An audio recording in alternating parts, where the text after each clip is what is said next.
Thank you naman, Little Pet Shop 1224 or Miss Neri.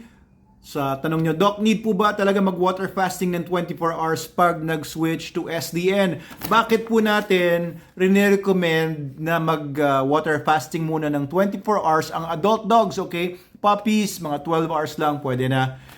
Bago mag-SDN 42 po kasi, kung galing kayo doon sa pagpapakain ng mga dogs using yung mga mumurahing mga brands na puro darak, trigo, mais, at ganong mga vegetable and plant material, I would suggest na water fasting muna. Ibig sabihin, 24 hours, wala ka muna ipapakain, wala ka munang, alam niyo yun, iba kasi transition, kalahati muna nung unang lumang dog food, kalahati nung bagong dog food, ganon, hanggang 25% na lang nung lumang dog food, tapos 75% na ng SDN, hanggang complete SDN. Parang may ganyan transition pa, mahabang proseso pa.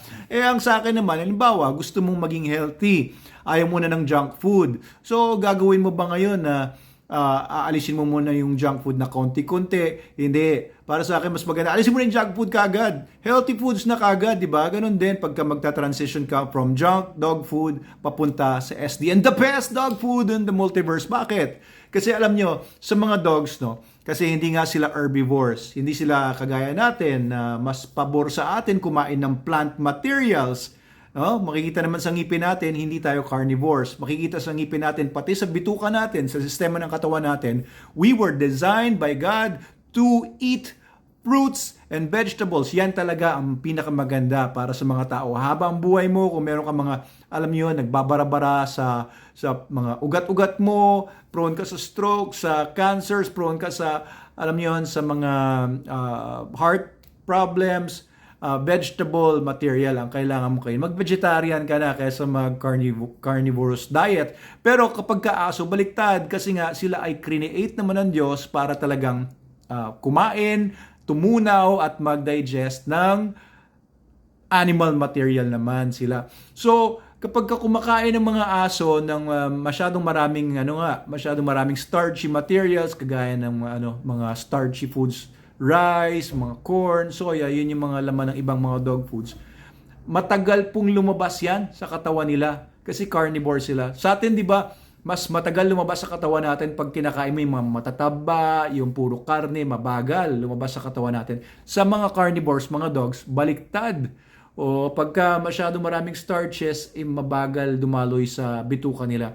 Kaya hayaan mo muna yon, no? Pag mag-shift ka ngayon sa SDN, SDN 42 lalo na, the best dog food in the multiverse na puro karne naman. This is 80% or more na na dehydrated meats. Specifically beef and the poultry. Ito namang SDN 42 beef natin, puro beef naman ito.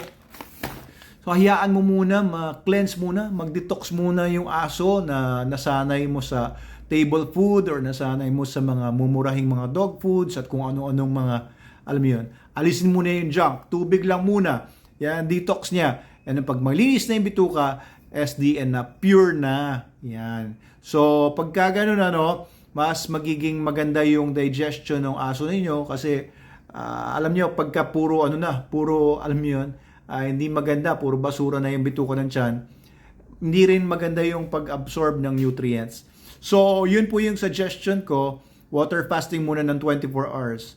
Ayan. Pero kung hindi nyo gagawin yon, anong masamang mangyayari? Well, wala namang masyadong masamang mangyayari, pero kung kung adult yung dog ninyo, tapos sanay din siya na multiple feeding per day, kumaga, pinapakain mo ng umagaan, tanghalian, hapon, gabi, or kaya pinapakain mo ng 2 times a day, mas maganda na masanay na yung katawan niya na konting fasting para pagka in-SDN na po kasi kahit once a day feeding na lang ito. Hindi nyo na kailangan ng multiple feeding per day kasi kompleto na po. Konti lang, concentrated po ito, konti lang yung kailangan ipakain sa aso ninyo. Busog na siya at makukuha na niya lahat ng nutrients niya mula dun sa konti na yon. Ang feeding guide natin dito, 1% ng ideal body weight niya per day. Halimbawa, yung aso ninyo ay isang Rottweiler. Halimbawa, yung Rottweiler ninyo ay 40 kilograms ang bigat ng Rottweiler ninyo. Yun ang ideal body weight niya, 40 kilograms. Ang papakain nyo lang na SDN doon sa Rottweiler ninyo ay 400 grams per day lang. Ayan, kaya yung 1 kilo na ganito, tatagal sa inyo to ng 2.5 days.